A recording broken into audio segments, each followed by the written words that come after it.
In the spring of 1925, I returned to Paris, to the friends I had found there and the habits I had formed. Merci, madame. I thought I should hear no more of Brideshead, but life has few separations as sharp as that. Rex. Where is he, Charles? I came by this morning. They told me where you usually lunch, but I couldn't find you. Have you got him? So he's given you the slip too, has he? We got here last night and we're going to go on to Zurich today. I left him at the lobby after dinner. As he said he was tired, then we went to the Travelers for a game. And when you came back, you found he was gone? Not at all. I wish I had. No, he was waiting up for me. I had a run of luck at the Travelers. I cleaned up a packet. Sebastian pinched the lot while I was asleep. All he left me was 2 first-class tickets to Zurich stuck in the edge of the looking glass. It was close under 300 quid blasting. So now he may be anywhere. Well, anyway.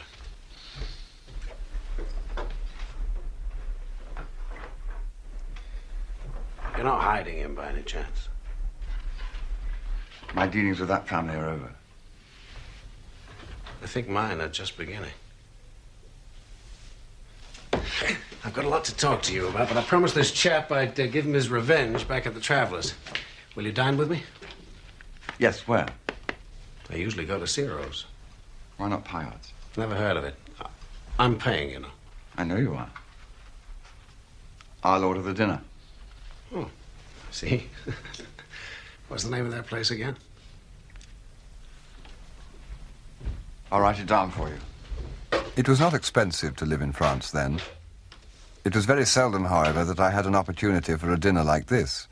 And if I had to spend an evening with Rex, it should at any rate be in my own way. Did you stay long at Brideshead after I left? Yeah. Was my name mentioned much? Was it mentioned? I got sick of the sound of it, old boy. The Marchioness got what she called a bad conscience about you. She piled it on pretty thick, I gather, at your last meeting. Callously wicked, wantonly cruel. Ouch. Hard words. Well, it doesn't matter what people call you, as long as they don't call you pigeon pie and eat you up. What? It's a saying. Oh. No, I like a bit of onion with my caviar. The chap who knew said it brought out the flavor. Try it without first. And tell me more news of myself. Well, Greenacre, whatever he was called, the snooty Don. Sandgrass. Yeah, he came a cropper. That was well received by all. He was the blue-eyed boy for a day or two after you left. He was always being pushed down our throats, so in the end, Julia couldn't bear it anymore and gave him away. That was the end of Sandgrass. I'll tell you a thing, Charles, the Ma Marchmain hasn't let on to anyone. She's a very sick woman. Might peg out at any minute. George Anstruther saw her in the autumn and put it at 2 years. What is this soup? It's sorrel. I thought you'd find it interesting after the caviar. Is that true? How do you know? It's the kind of thing I hear. With the way her family are going on at the moment, I wouldn't give her a year. I know just the man for her in Vienna. But she won't do anything about it. I suppose it has something to do with that crack-brain religion of hers, not to take the body seriously. You know, the food here isn't half bad. Someone ought to take this place up and make something out of it.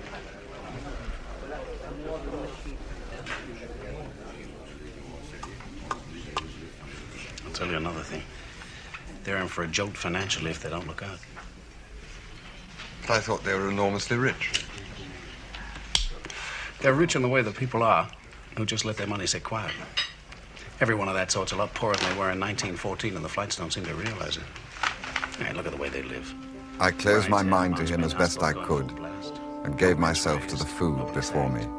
But sentences came breaking in on my happiness, recalling me to the harsh, acquisitive world which Rex inhabited. Those were the kind of things he dealt with: mortal illness, debt, and greed. Julia's just rising 20. I don't want to wait till she's of age. But I don't want to marry her without doing the thing properly. Nothing hole in corner. I have to see she isn't junketed out of her proper settlement. His theme was plain.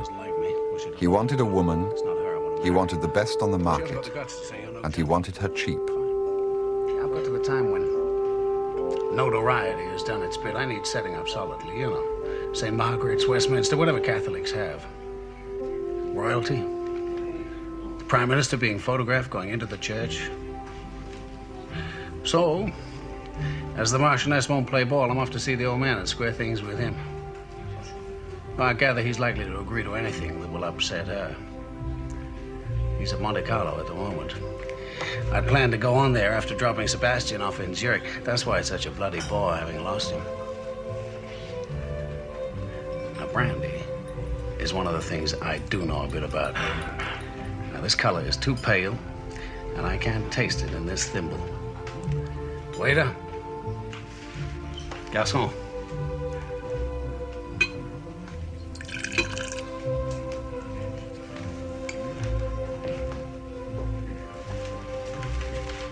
You sure you won't join me? No, thanks. I'm quite happy with this. Well, it's a crime to drink it if you don't really appreciate it. The wedding was at the beginning of June. I saw the notice in the Continental Daily Mail and assumed that Rex had squared the old man. But things did not go as expected.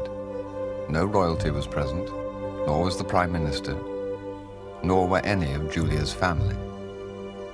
It sounded like a hole-in-the-corner affair, but it was not for several years that I heard the full story.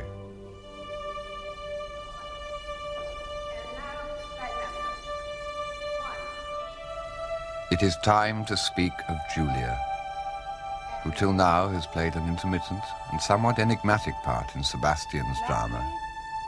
It was thus she appeared to me at the time, and I to her. But as Sebastian, in his sharp decline, seemed daily to fade and crumble, so much more did Julia stand out clear and firm. When I first met her, when she met me in the station yard and drove me home through the twilight that high summer of 1923, she was just 18 and fresh from her first London season. Some said it was the most brilliant season since the war and that things were getting into their stride again. Through those halcyon weeks, she darted and shone, part of the sunshine between the trees, part of the candlelight in the mirror's spectrum. She outshone by far all the girls of her age, but she knew there were grave disabilities from which she suffered. There was the scandal of her father, that slight inherited stain upon her brightness, that seemed deepened by something in her own way of life, a waywardness and willfulness, a less disciplined habit than most of her contemporaries. There was also her religion. Wherever she turned, it seemed to stand between her and her natural goal. But having been brought up a Catholic, if she renounced her religion now, she would go to hell, while Protestant girls of her acquaintance, schooled in happy ignorance, could marry eldest sons, live at peace with the world, and get to heaven before her. There could be no eldest son for Julia. Perhaps in a family of 3 or 4 boys, a Catholic might get the youngest without opposition, but younger sons who could not inherit were indelicate things, not to be much spoken of. There were, of course, Catholics themselves, but these came seldom into the little world Julia had made for herself.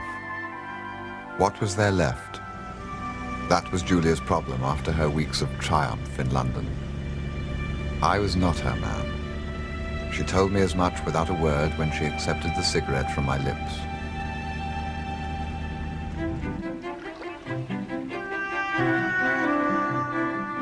When Julia left Sebastian and me alone for that first summer at Brideshead, she went to stay with an aunt, Lady Roscommon, in her villa at Cap Ferrat. There she pondered her problem. She knew it was not insurmountable. There must, she thought, be a number of people outside her own world who were well qualified to be drawn into it. The shame was that she must seek them. Rex Mottram and Brenda Champion were staying at the next villa on Cap Ferrat, taken that year by a newspaper magnate and frequented by politicians. Are you coming in? They would not normally have come within Lady Roscommon's ambit, but living so close, the parties mingled, and at once Rex began warily to pay his court.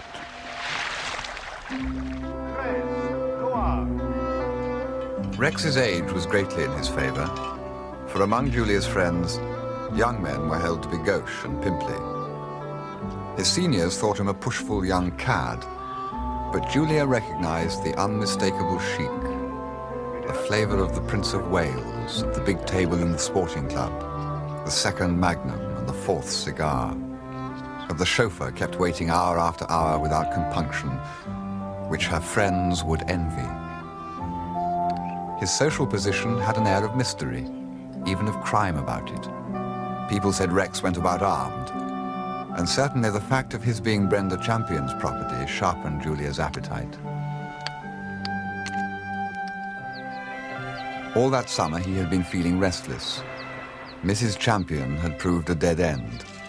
It had all been intensely exciting at first, but now the bonds began to chafe. Rex demanded a wider horizon. He wanted to consolidate his gains. It was time he married. There was little Rex could do at Cap Ferrat except establish a friendship which could be widened later. He was never entirely alone with Julia, but he saw to it that she was included in most things they did.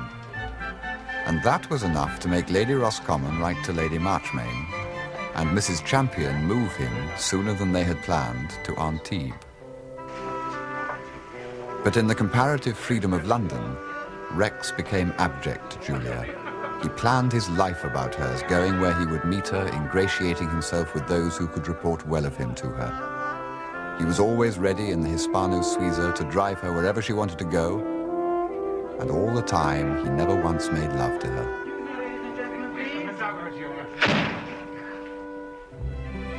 By that time at Brideshead, between Christmas and Easter, he had become indispensable. And then, without in the least expecting it, she found herself in love. This disturbing and unsought revelation came to her one evening in May, when Rex had told her he would be busy in the Commons. Driving by chance down Charles Street, she saw him leaving what she knew to be Brenda Champion's house.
Yes, my lady?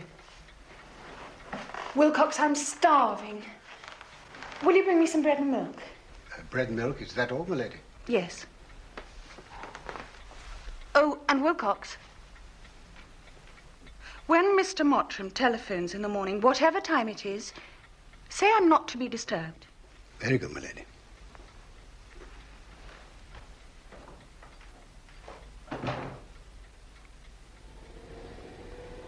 I'm shopping with her ladyship this afternoon, so will you tell Lady Roscommon I won't be there till tea time?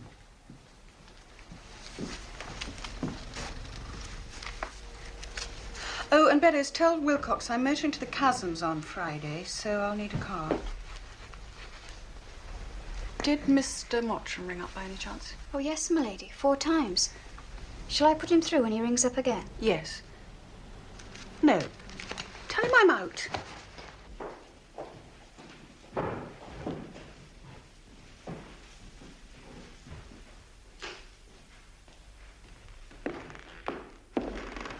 Mr. Mottram is waiting, milady.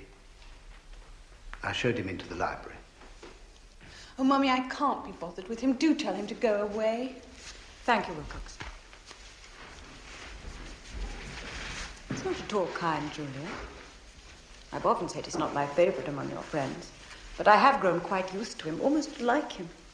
You really cannot take people up and drop them just like that, particularly people like Mr. Mottram. Oh, Mummy, must I see him? There'll be a terrible scene if I do. Nonsense, Julia. You twist that poor man round your finger.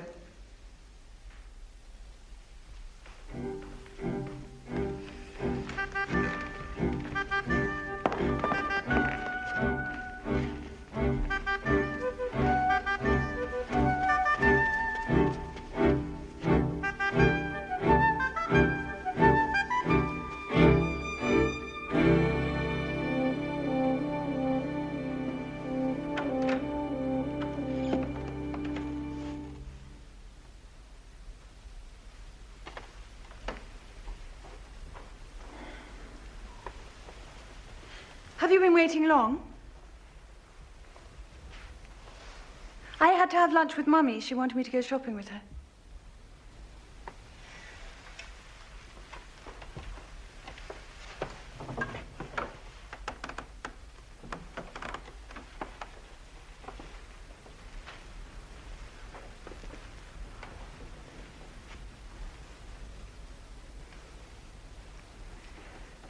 How was the house last night? Best described as dull.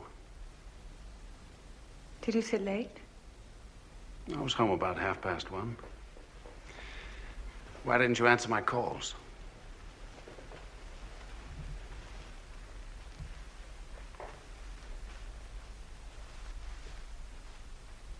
What time did you get there? About 8 o'clock. Maybe a bit later. I had somewhere to go first. Oh. And where was that? Julia, it's finished. What is?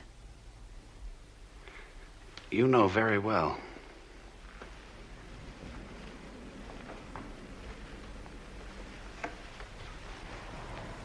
She wanted me to tell her face to face. I don't give a damn about Brenda Champion. I don't give a damn if you see her. You can do just what you like. Can I?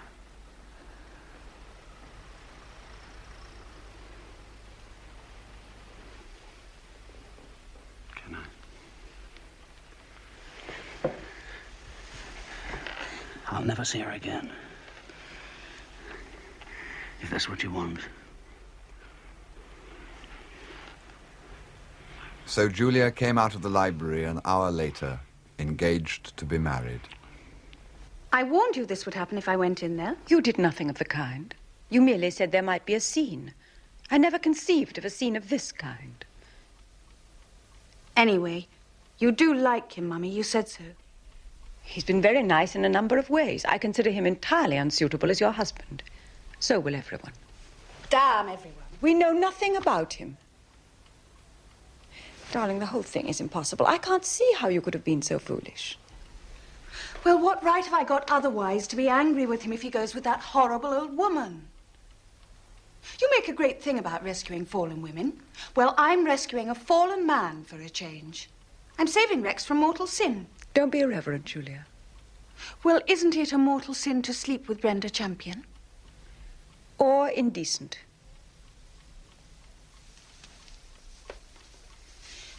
He's promised never to see her again. I couldn't ask him to do that unless I admitted I was in love with him, could I? Mrs. Champion's morals, thank God, are not my business. Your happiness is. If you must know, I think Mr. Mottram a kind and useful friend, But I wouldn't trust him an inch, and I'm sure he'll have very unpleasant children. They always revert. I've no doubt you'll regret the whole business in a few days. Meanwhile, nothing is to be done. No one must be told anything or even allowed to suspect. You must stop lunching with him. You may see him here, of course, but nowhere in public. You'd better send him to me, and I'll have a little talk with him about it.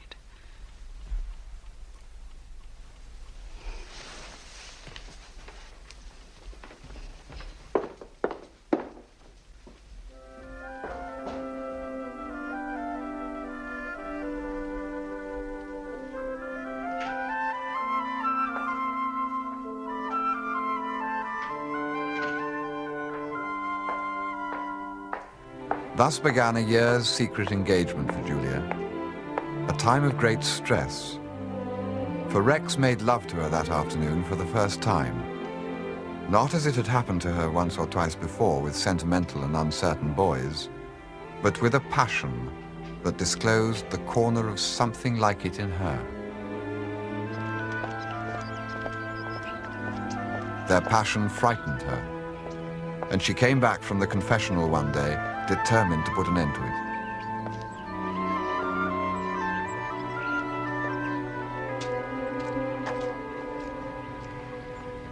When I went to confession at school, I used to make up stories about my sins because they seemed so dull. Once I was in there for an hour and a quarter. The rest of the class were kneeling outside, waiting their turn. Sister Goddard was furious. We all missed going swimming. But she couldn't ask me what I'd said. It's sacred, you see. Today it only took 5 minutes. And what did they give you? 3 Hail Marys. And a clean slate? Well, that sounds very attractive to me. It's not really clean, though.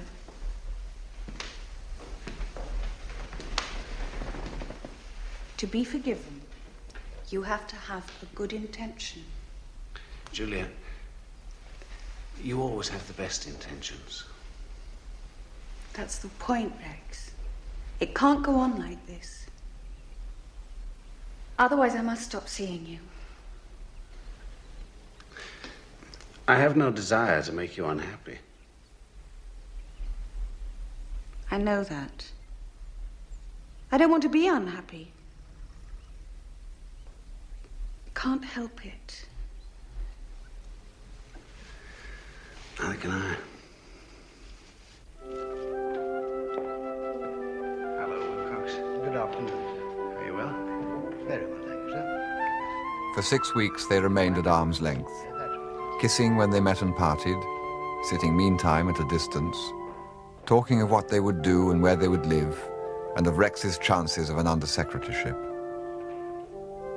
Julia was content, deep in love, living in the future. Then, just before the end of the session, she learned that Rex had been staying the weekend with a stockbroker at Sunningdale, and that Mrs. Champion had been there too.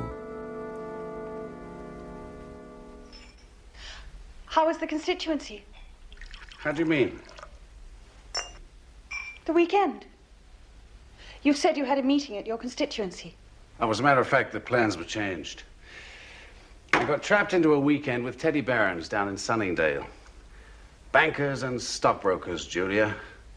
Not your style. You'd have hated it.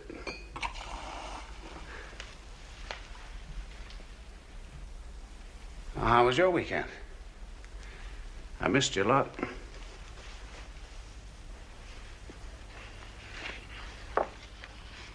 Did Brenda Champion hate her weekend, too? I don't know. I barely spoke with her. It was quite a crowd. Teddy had a house full. I see.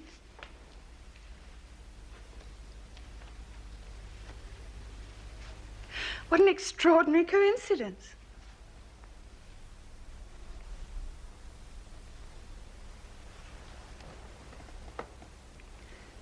You must have been pleasantly surprised. No. No, I was surprised to find her there. I had no idea that she knew Teddy that well. Rex, please don't lie to me. Julia, sometimes I find you very hard to understand. What the hell do you expect? Don't you ever try to see it my way? Now, what right have you to ask so much when you give so little? I'll telephone you later.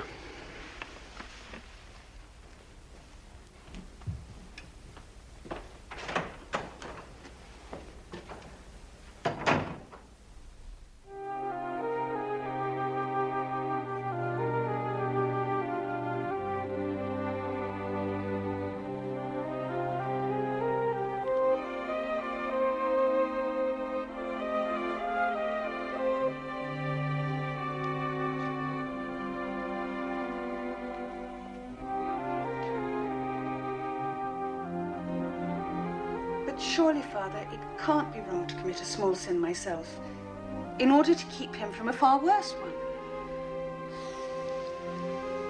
The Church would regard, Lady Julia, that you would have committed a mortal sin, not a small one, a mortal sin, and that the behavior of the gentleman in other circumstances would in no way alter or lessen your degree of sin. I would like to be able to say what you would like to hear, but I cannot. It's my duty to tell you the Church's view, and to remind you that our Lord understands your tribulations and loves you all the more for striving against them.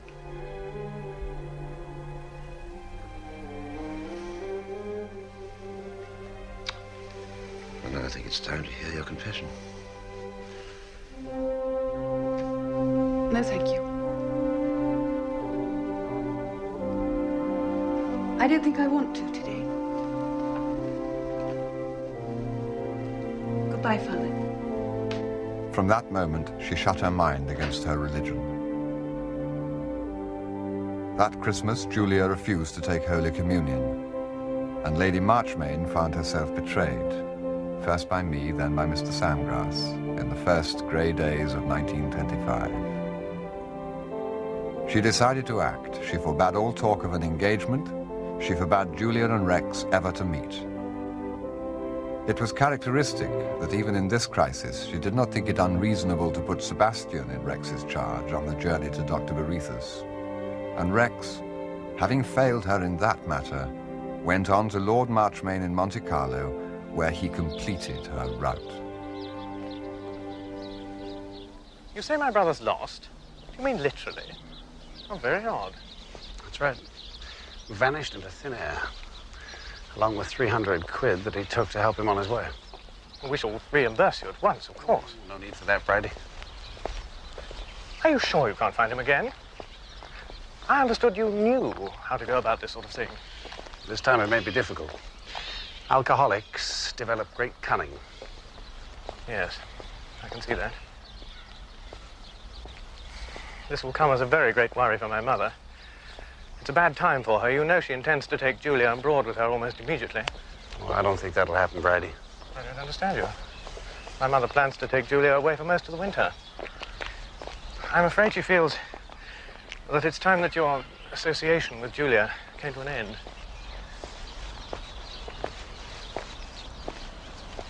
Julia and I are getting married. Well, I don't think that's possible. It's hardly likely that my mother would change her views. Brady, I've talked with your father. I saw him in Monte Carlo, and I have his written consent. You know, he seemed delighted with the whole idea.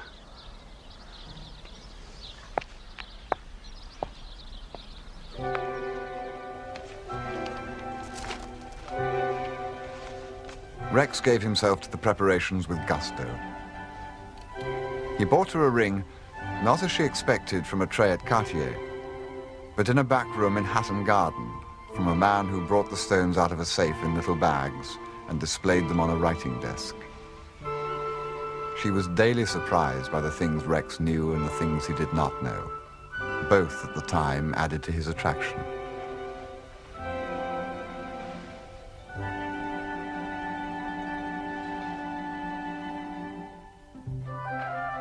There was trouble about the marriage settlement, with which Julia refused to interest I herself. don't care what Bridie says. I'm not settling up my capital. Now, what the hell do I want with trustee stock? I don't know, darling. The lawyers were in despair. Rex absolutely refused to settle any capital. See, I make money work for me. I expect 15 or 20%, and I get it. Now, it's pure waste tying up capital at 3.5. I'm sure it is, darling. I mean, these fellows act as though I were trying to rob you. They're the ones who do all the robbing.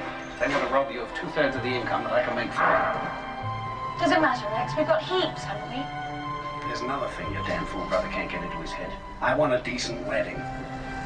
I went to the Bob and Palmer wedding in Madrid. That's the sort of thing I want for you. It's one thing your church can do. It's put on a good show. You never saw anything to equal those cardinals. How many did you have here in England? Only one, darling. One. Can we hire some others from abroad? Well, Rex, a mixed marriage is usually conducted very quietly. No splash. How do you mean mixed? I'm not a nigger or anything. No, darling. Between a Catholic and a Protestant. Oh, if that's all, it's soon unmixed. I'll become a Catholic. How does one go about it? Belgrave Square, please. Lady Marchmain was dismayed and perplexed by this new development. It brought back memories of her own courtship and another conversion. Rex, I wonder if you realize how big a thing you're taking on in the faith. It would be a very wicked step to take without believing sincerely. Lady Marchmain, I don't pretend to be a very devout man. And I'm not much of a theologian. Now, I do know it's a bad plan to have two religions in one house, and a man does need religion. If your church is good enough for Julia, then it's good enough for me. Very well, I'll see about having you instructed. Lady Marchmain, I haven't time, and instruction will be wasted on me. Just give me the form. I'll sign on the dotted line. It usually takes some months. Often a lifetime. Well, I'm a quick learner. Try me. So Rex was sent to Farm Street, to Father Mowbray, a priest renowned for his triumphs with obdurate catechumens. Of course, you'll know in a general way what is meant by prayer and the power of prayer.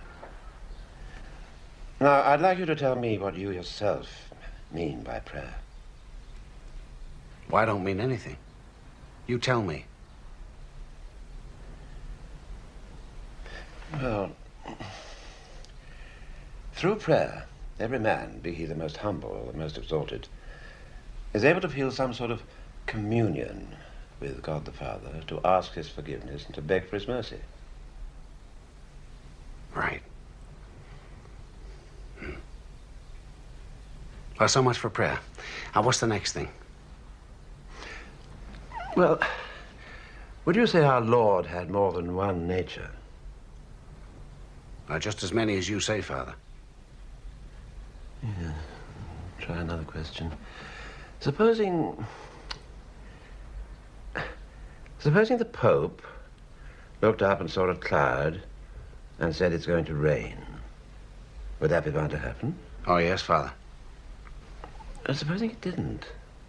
Supposing there was no rain.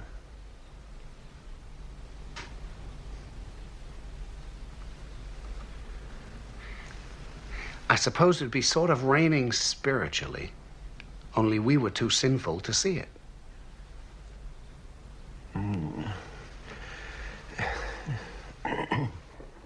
He's the most difficult convert I've ever met.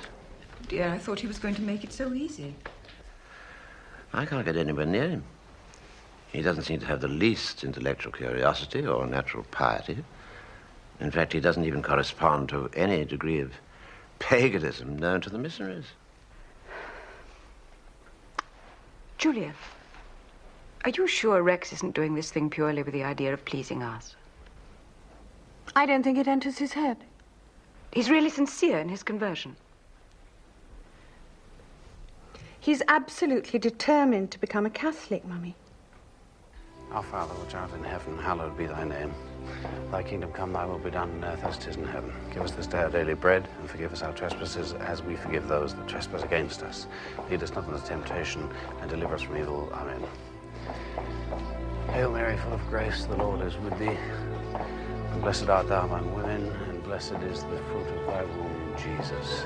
Holy Mary, Mother of God, pray for us sinners, now and in the hour of our death. Amen. Would you tell me now, Mr. Mottram, who it is who merits heaven? Whosoever is good merits heaven. That is, whosoever loves and serves God faithfully and dies in his grace. Good. And what do the wicked who serve not God and die in mortal sin deserve? The wicked who serve not God and die in mortal sin deserve hell. Ah, that's really quite encouraging. Well, we'll continue next time. But before you go, Mr. Mottram, is there anything particular troubling you? Look, Father, I don't think you're being straight with me. I want to join your church, and I'm going to join your church, but you're holding too much back. What do you mean, holding too much back? I've had a long talk with a Catholic, a very pious and a well-educated one, and I've learned a thing or two. For instance, you have to sleep with your feet pointing east because that's the direction of heaven, so if you die in the night, you can walk there. Now, I'll sleep with my feet pointing any way that suits Julia, but you expect a grown man to believe about walking to heaven? And what about the Pope, who made one of his horses a cardinal?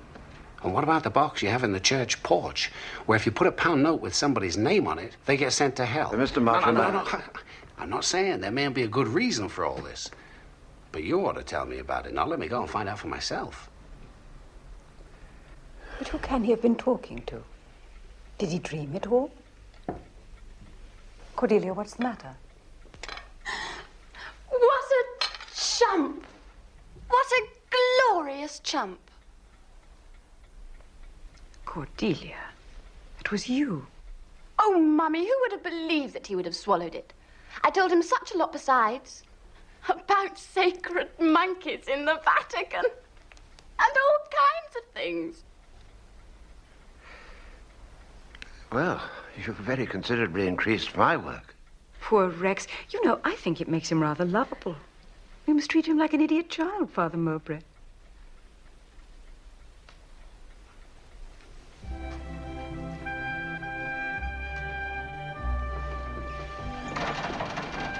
I'm no expert, but this looks good.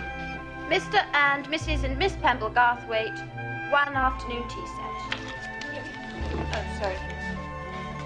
Buntings, 30 bob, I should think. It's jolly mean. Another tea set from the cousins. Cordelia, please don't mix the cards up. We're trying to make a list. Just looking. It's going to be enough agony thanking people as it is. In the end, Rex's instruction was continued, and Father Mowbray consented to receive him into the church just before his wedding. It's been changed. Thus things stood. The cards had gone out, and presents were coming in fast. Then came what Julia called Bridie's bombshell. Chinky vases from Aunt Betty.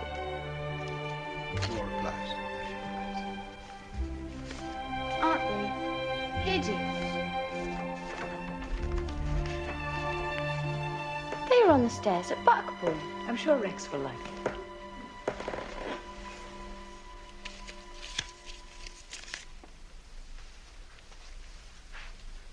You'd better pack all this stuff up again. Bridie, what do you mean? Only that the wedding's off. Bridie. I thought I'd better make some investigations into my prospective brother-in-law, as no one else seemed interested. I've just got the answer. He was married in Montreal in 1915 to a Miss Sarah Evangeline Cutler, who is still living there. Rex, is this true? Sure, it's true. What about it? What about it?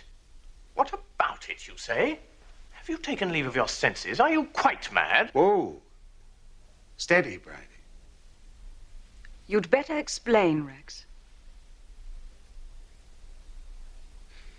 Well, I don't know why you're all looking so head up. I mean, she isn't a thing to me. I was just a kid. It's the sort of mistake anyone could make. You think that, do you? We got our divorce back in 1919. Look, for God's sakes, what's all the rumpus? You might have told me. You never asked. Honestly, I haven't given her a thought in years. But don't you realize, you poor sweet oaf, you can't be married as a Catholic when you've got a wife still living? But I haven't. Didn't I just tell you I was divorced 6 years ago? But you can't be divorced as a Catholic. I wasn't a Catholic, and I was divorced. Now, I've got the papers somewhere.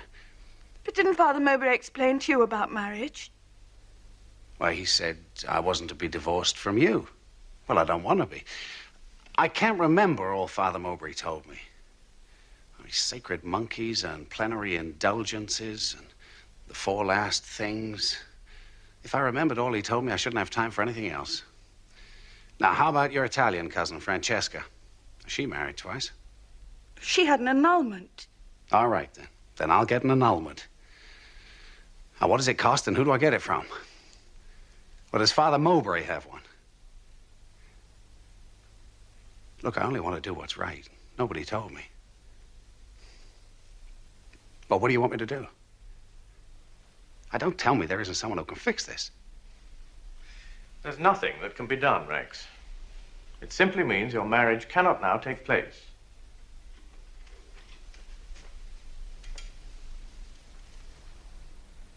I'm sorry from everyone's point of view that this has come so suddenly. You should have told us yourself.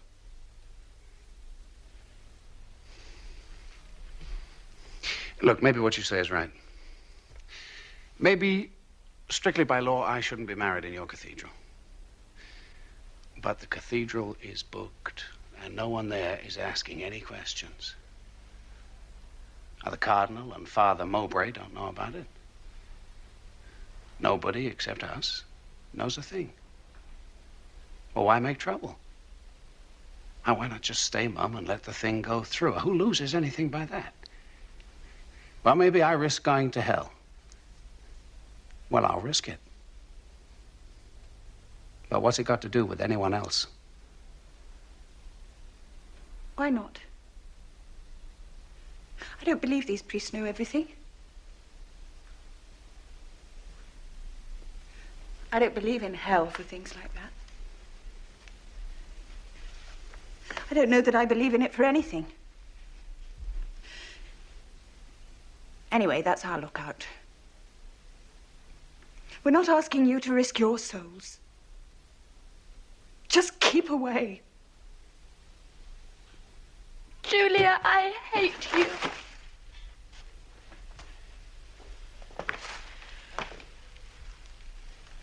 I think we're all very tired.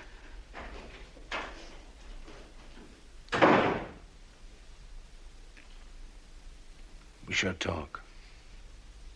If there is anything more to say, I suggest we discuss it later. There's nothing to discuss, except what's the least offensive way we can close the whole incident. Mother and I will decide that. We must put a notice in the Times and the Morning Post. The presents will have to go back. I don't know what is usual about the bridesmaids' dresses. Do you, Julia? Oh, shut up, Bridie. Just a moment, just a moment. Maybe what you say is right. Maybe you can stop us marrying in your cathedral. All right. To hell, we'll be married in the Protestant church. I can stop that, too. But I don't think you will, Mummy.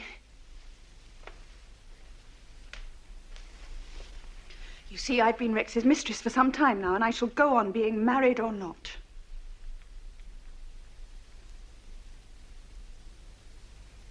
Is this true? No, damn it, it's not.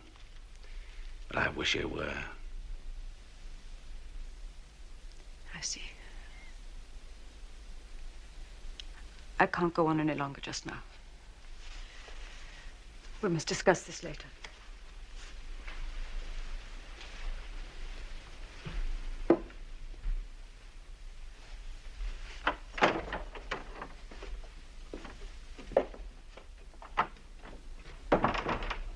What on earth made you tell your mother that?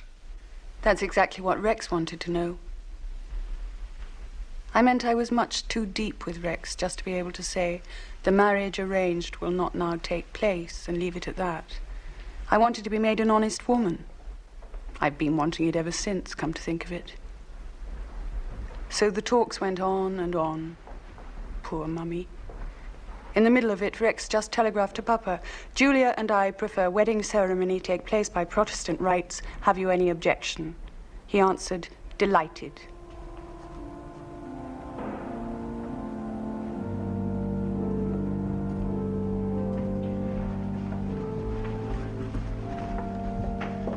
Oh, Charles, what a squalid wedding.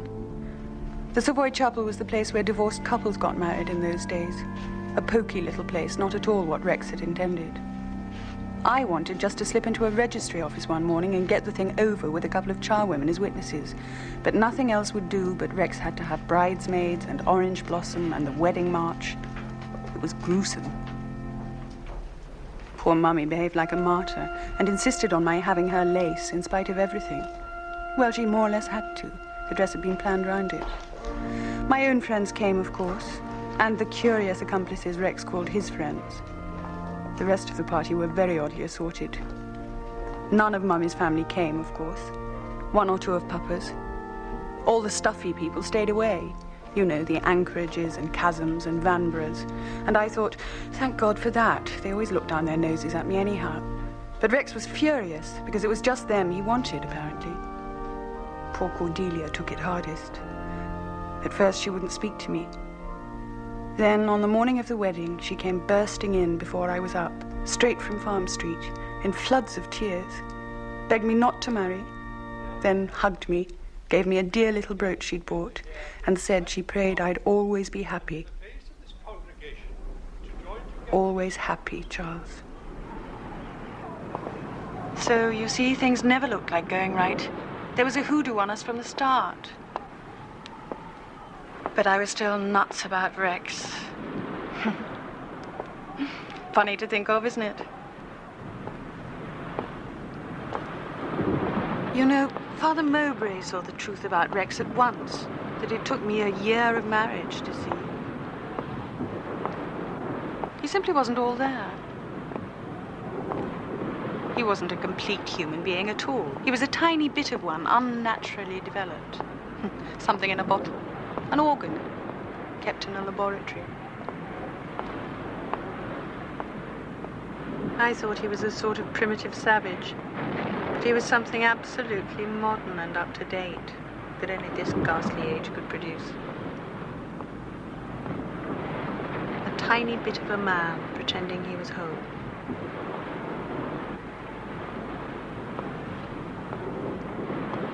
Well, it's all over now. It was 10 years later that she said this to me. In a storm in the Atlantic.